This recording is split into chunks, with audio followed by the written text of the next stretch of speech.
Bismillahirrahmanirrahim. Assalamualaikum warahmatullahi wabarakatuh. Alhamdulillahirabbil alamin. Wassalatu wassalamu ala Rasulillah wa ala alihi wa sahbihi ajmain. Raditu billahi rabba wa bil islami dina wa bi Muhammadin nabiyya wa rasula.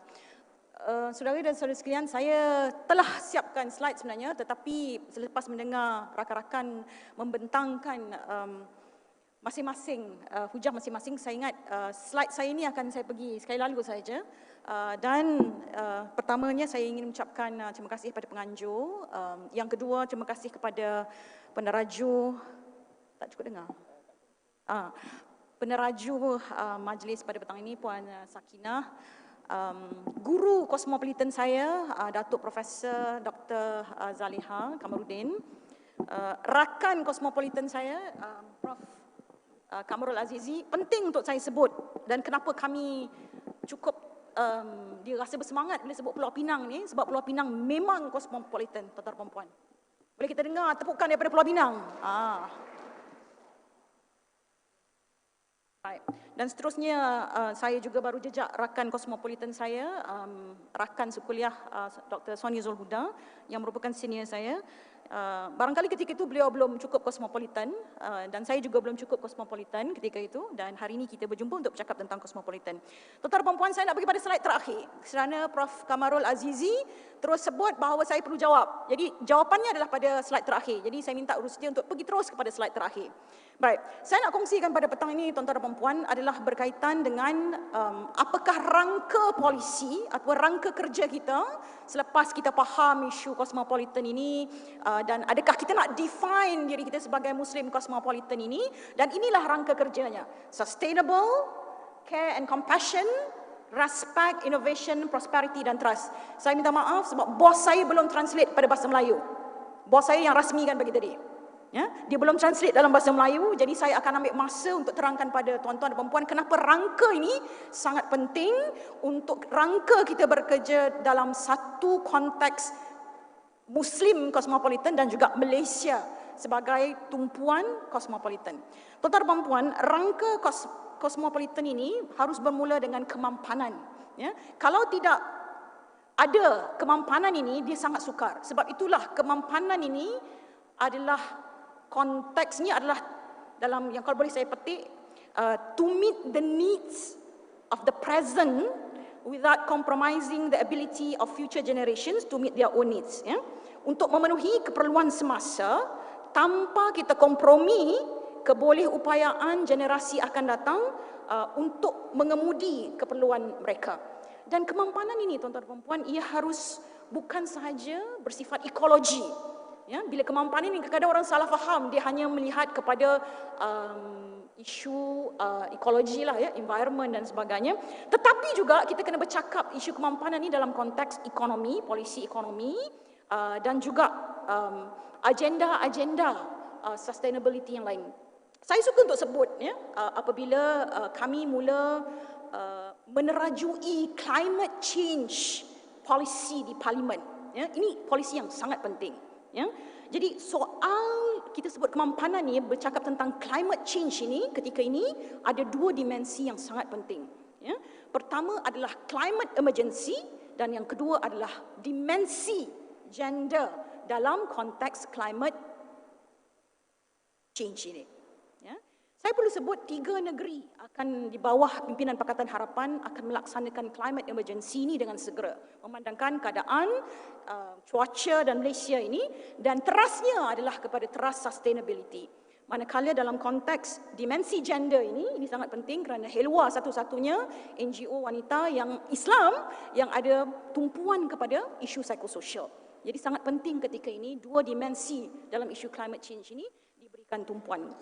Tuan-tuan dan puan, saya juga ingin menyentuh bahawa kemampanan ini juga harus bersifat dalam konteks demokrasi. Dia ada sudut dimensi sustainability ini dalam konteks demokrasi dan juga ekonomi dan juga psikososial. Ini yang perlu diberikan tumpuan dalam isu sustainability. Terus yang tuan-tuan dan puan, saya ingat Profesor Syed Khairuddin telah pun menggariskan, ya, ciri-ciri kosmopolitan yang saya rasa cukup baik, dan juga bagaimana Hamka menyimpulkan apakah dia ciri-ciri Cosmopolitan itu yang saya fikir terkandung di dalam rangka yang kedua, iaitu care and compassion.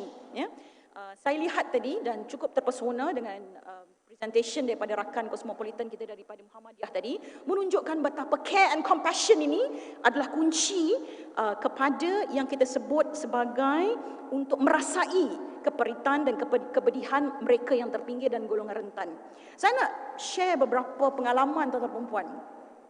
Beberapa bulan yang lepas, saya dan rakan-rakan dikunjungi oleh satu pasukan komunikasi kempen untuk Erdogan. Ya? Dan pasukan ini telah mengasak kami dengan polisi-polisi ini dan bagaimana kebersediaan kami untuk menjadi government in waiting, sama ada kami boleh melaksanakan polisi-polisi yang baik untuk kerajaan. Ini yang saya rasa cukup penting untuk saya kongsi dengan rakan-rakan. Apa yang menarik tentang polisi-polisi Erdogan yang kami belajar adalah kata kunci care and compassion ini dirasai oleh rakyat. Dan apa yang dipesan kepada kami ketika itu adalah mesti ada satu jaminan kepada rakyat, iaitu we are taking care of you. Maknanya kami akan jaga kamu. Jadi ayat jaga ini sangat penting. Sebab itu bila kita lihat dalam konteks negeri Selangor misalnya, bulan Oktober ini kerajaan negeri Selangor akan melancarkan, sudah diumumkan tapi akan dilancarkan pada Oktober ini, satu inisiatif yang dinamakan Insan, iaitu satu perlindungan security sosial untuk seluruh rakyat negeri Selangor. Tidak pernah ada jaminan begini untuk sebuah kerajaan kepada rakyatnya dan bersifat kosmopolitan.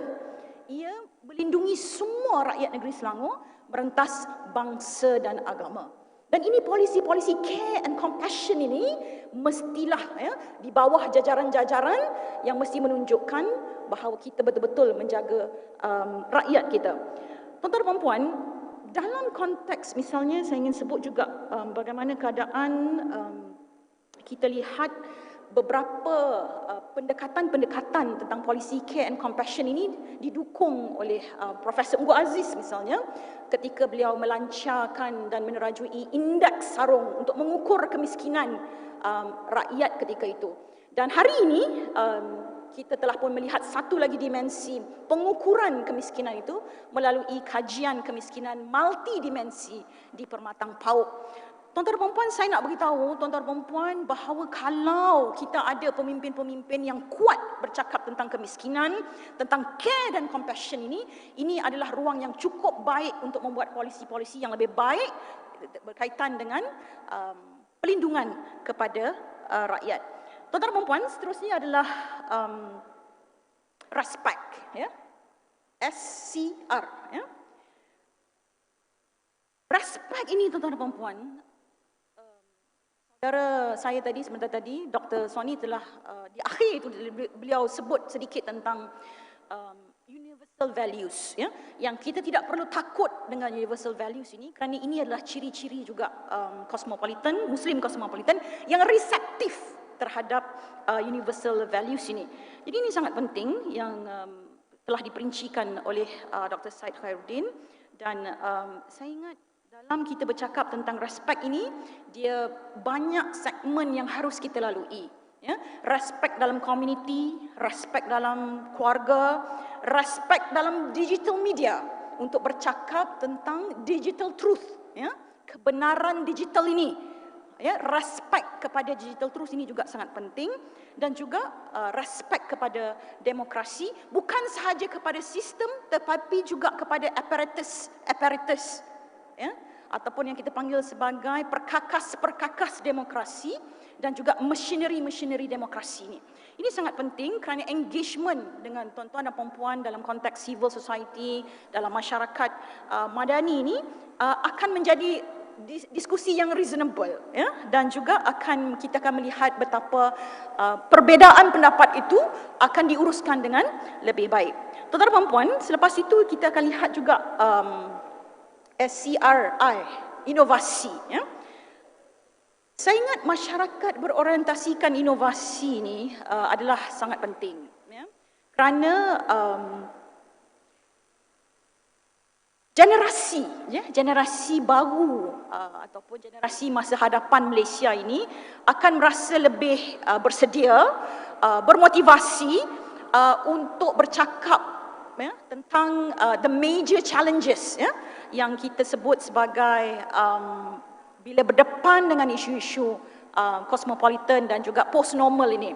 Post-normal ini tuan-tuan dan puan memang tidak adalah istilah lain melainkan chaos, semuanya chaos, semuanya kena terkejut, dan dia bersifat spontaneous, Jadi banyak perkara yang kita perlu lihat dalam konteks inovasi ini untuk mempersediakan generasi yang akan datang, termasuklah akses kepada pendidikan yang berkualiti. Selama ini tuan-tuan dan puan kita bercakap tentang akses kepada education. Maknanya kita nak semua orang dapat akses pada education. Tetapi hari ini, perbincangan 2-3 hari ini, kita melihat kepada akses kepada quality education. Dan kita mesti bercakap tentang access to quality education ini yang accessible kepada semua pihak. Sebab itu tuan-tuan dan puan, antara perkara yang kita cadangkan juga dalam pembuatan polisi cosmopolitan yang berkaitan dengan isu inovasi ini, mesti ada 3 prinsip asas. Mesti ada 3 prinsip asas ini supaya challenges, cabaran-cabaran ini kita dapat atasi dengan pragmatik. Yang pertama adalah interdisiplin. Yang kedua adalah transdisiplin. Yang ketiga adalah multidisiplin. Ketiga-tiga, yang saya sebut tadi, inter, trans dan multi ini akan membina perspektif-perspektif yang sangat baik untuk future generation kita atau generasi baru kita ni, kerana dia akan menghapuskan yang kita panggil sebagai department without walls ini, yang menghalang kreativiti, menghalang proses-proses pembinaan inovasi yang lebih baik. Baik, seterusnya adalah prosperity. Nak habis dah, jangan risau. Lepas ni habis aja semua orang dah boleh buat kerja, Jadi soal cosmopolitan tu selesai, Baik, kemakmuran ini, prosperity dan kemakmuran ini kita kena bercakap bukan dalam soal konteks material dan consumerism. Ini juga perlu dibetulkan bila kita bercakap tentang kemakmuran. Kemakmuran ini tidak semata-mata tentang material dan consumerism, tetapi dalam konteks yang lebih besar, dia mencakupi yang kita panggil sebagai holistic idea of well-being, kesejahteraan holistik. Dan ini sangat penting kerana bila kita bercakap tentang kesejahteraan secara holistik ini, ia terkait rapat dengan satu lagi frasa yang cukup penting, iaitu ethical satisfaction. Kepuasan secara etikanya yang merangkumi moral dan ethics, apresiasi kepada ilmu, dan juga ada sense of community, dan kebersamaan dalam tanggungjawab, bukan saja individual tetapi juga tanggungjawab dan obligasi secara community. Dan prosperity ni, kemakmuran ni tuan-tuan dan puan, mesti ada satu lagi yang menyusun kepada satisfaction itu, kepuasan ethical ini, iaitu yang kita panggil sebagai function of belonging. Function of belonging ni penting, sebab itulah puan-puan, ada satu polisi di Pulau Pinang yang saya sangat suka. Saya minta maaflah terpaksa sebut 2 negeri ni saja, sebab 2 negeri ni saja yang memang perform dari segi polisi, iaitu Pulau Pinang ada satu polisi yang cukup baik, yang inklusif, iaitu yang dipanggil sebagai gender responsive budgeting ataupun budget responsive gender. Dan 2 negeri ini sahaja yang telah pun membuat polisi terkait rapat dengan gender, iaitu di Pulau Pinang kita panggil sebagai keterangkuman gender dan di Selangor sebagai mainstreaming gender, pengarus perdanaan gender. Tuan-tuan dan puan, sangat penting ketika ini untuk kita ada barisan pimpinan yang kuat dan boleh bercakap tentang polisi-polisi yang inklusif. Termasuklah membawa agenda gender inclusivity, gender mainstreaming ini, supaya prosperity ini, kemakmuran ini dinikmati secara bersama dengan matrix. The function of belonging ini ada matrix dia. Matrix dia apa? Community, tradisi, sejarah dan juga nilai yang mesti dipandu oleh matrix itu. Dan yang akhir sekali adalah trust. Saya fikir isu trust ini yang paling kronik sekali lah dalam masyarakat ketika ini sangat fatigue, menyampah tengok ahli politik. Sangat menyampah dan juga memang tidak ada rasa kepercayaan langsung kepada isu trust kepada pemimpin ini. Dan saya ingat the worst scenario yang kita pernah lihat, ya, isu trust ini adalah ketika pandemik, yang mana ketika rakyat Malaysia yang dalam kesusahan telah pun mengangkat bendera putih, ya, meminta pertolongan daripada rakan-rakan yang lain, dan akhirnya terjadilah saya ingat hashtag kita jaga kita. Sebenarnya tuan-tuan dan puan-puan, walaupun kita rasa kita jaga kita itu adalah satu wave yang menunjukkan rakyat Malaysia begitu mengambil berat antara satu sama lain, tetapi ia adalah isyarat trust defisit yang cukup teruk untuk kerajaan.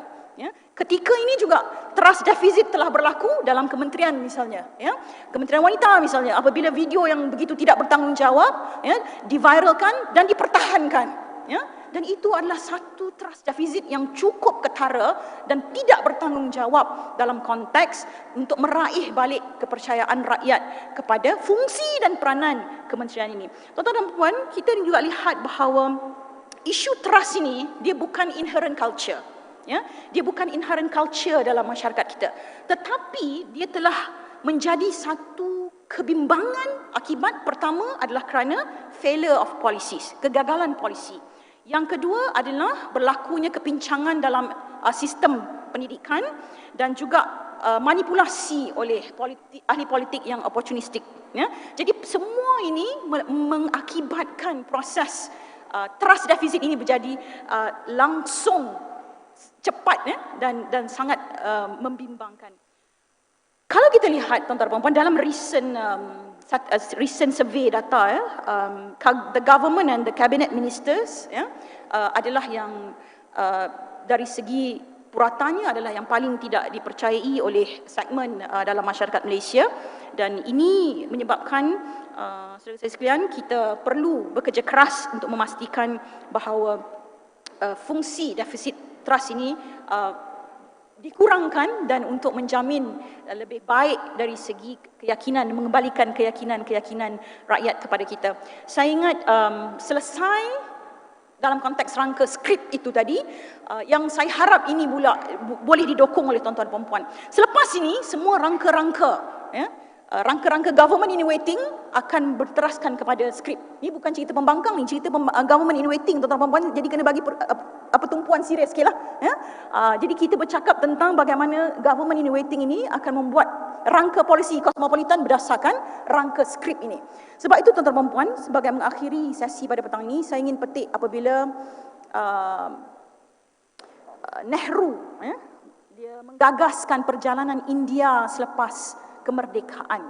Beliau menyebut bahawa antara lain adalah untuk kita bekerja keras dan merealisasikan impian kita itu.